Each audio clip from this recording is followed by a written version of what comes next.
ناظرین و سامعین، السلام علیکم ورحمۃ اللہ تعالی وبرکاتہ۔ اس قصے کا عنوان ہے موتیوں کا ہار۔ آپ اس قصے میں، اس واقعے میں امانت میں خیانت کرنے کے تعلق سے کچھ سیکھ آپ سیکھیں گے، لہذا مکمل قصہ سماعت کریں۔ ایک خراسانی شخص حج کے لیے گھر سے نکلا تو شہر بغداد میں پہنچا اور اپنا ایک قیمتی موتیوں کا ہار، جس کی قیمت 1000 دینار تھی، بغداد میں بیچنا چاہا، مگر ہار بک نہ سکا۔ مجبور ہو کر اس نے یہ قیمتی ہار ایک عطار کے پاس، جس کی شہرت بہت زیادہ تھی، اس کے پاس امانت رکھ دیا اور حج کو چلا گیا۔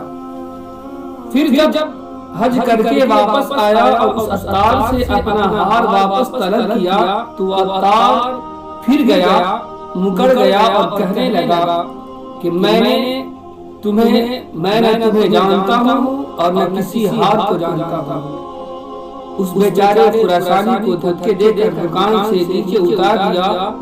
لوگ جمع ہوئے تو سب نے عطار کی حمایت کی اور عطار کا ساتھ دیا، اور اس خراسانی حاجی کو کسی نے طرفداری نہیں کی۔ یہ بڑا حیران ہوا اور بار بار اپنا قصہ سنانے لگا، مگر اس کی کوئی سنتا ہی نہ تھا۔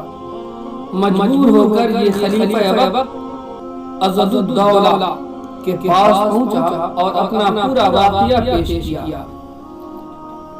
عضد الدولہ نے کہا، تم کل صبح جا کر اس عطار کی دکان پر بیٹھ جاؤ، وہ نہ بیٹھنے دے تو اس کے سامنے کسی دکان پر بیٹھ جاؤ اور پچھم کی طرف بیٹھے رہو اور عطار سے کوئی بات نہ کرو۔ اسی طرح 3 دن کرو، چوتھے دن ہم وہاں سے گزریں گے اور کھڑے ہو کر تم سے السلام علیکم کہیں گے۔ تم کھڑے نہ ہونا اور وعلیکم السلام کے سوا اور کوئی جواب نہ دینا، اور جو سوال میں کروں صرف اسی کا جواب دینا اور کچھ نہ کہنا۔ اور پھر ہماری واپسی کے بعد تم اس عطار سے ہار کا قصہ چھیڑ دینا۔ پھر جب کچھ وہ جواب دے ہمیں اس کی اطلاع کرنا، اور اگر ہار واپس کر دے تو میرے پاس لے آنا۔ چنانچہ اس پروگرام کے مطابق وہ خراسانی حاجی دوسری صبح اس عطار کی دکان پر بیٹھنے کے لیے پہنچا۔ اس نے نہ بیٹھنے دیا تو وہ سامنے کی ایک دکان پر بیٹھ گیا اور 3 دن تک وہیں بیٹھا رہا۔ جب چوتھا دن ہوا تو خلیفہ عضد الدولہ ایک شاندار جلوس کے ساتھ ادھر سے گزرا، اور جب اس خراسانی کو دیکھا تو وہیں کھڑے ہو گئے اور السلام علیکم کہا۔ اس نے اپنی جگہ پر بیٹھے ہوئے وعلیکم السلام کہا۔ خلیفہ نے کہا، بھائی صاحب، آپ یہاں تشریف لائے ہیں مگر ہم سے نہیں ملتے اور نہ ہی کوئی خدمت ہمارے سے سپرد کرتے ہیں۔ اس نے کوئی بات نہ کی اور معمولی طور پر ہاں ہو کر دیا۔ عضد الدولہ اس سے بار بار اصرار کرتے رہے اور کھڑے رہے، اور ان کی وجہ سے پورا لشکر کھڑا رہا۔ اس بات سے لوگوں کو یقین ہو گیا کہ یہ شخص عضد الدولہ کا کوئی بڑا محترم دوست لگتا ہے۔ اور ادھر عطار نے یہ نظارہ دیکھا تو اس پر خوف کے مارے غشی طاری ہو گئی، بے ہوش ہونے لگا، اور اس نے گمان کیا کہ یہ خراسانی حاجی عضد الدولہ کا بادشاہ کا کوئی اپنا لگتا ہے اور ہار کا قصہ بتایا کیوں نہیں۔ اس نے اپنے دل میں یہ گمان کیا، اور اگر اس نے بتا دیا تو خدا جانے میرا کیا حشر ہوگا۔ عضد الدولہ جب وہاں سے گزرا چلا گیا تو عطار خود اس خراسانی کے پاس آیا اور کہا، آپ نے یہ نہ بتایا کہ وہ ہار آپ نے کب اور کس چیز میں لپٹا ہوا ہمارے پاس رکھا تھا۔ آپ مجھے یاد دلائیں، شاید یاد آ جائے۔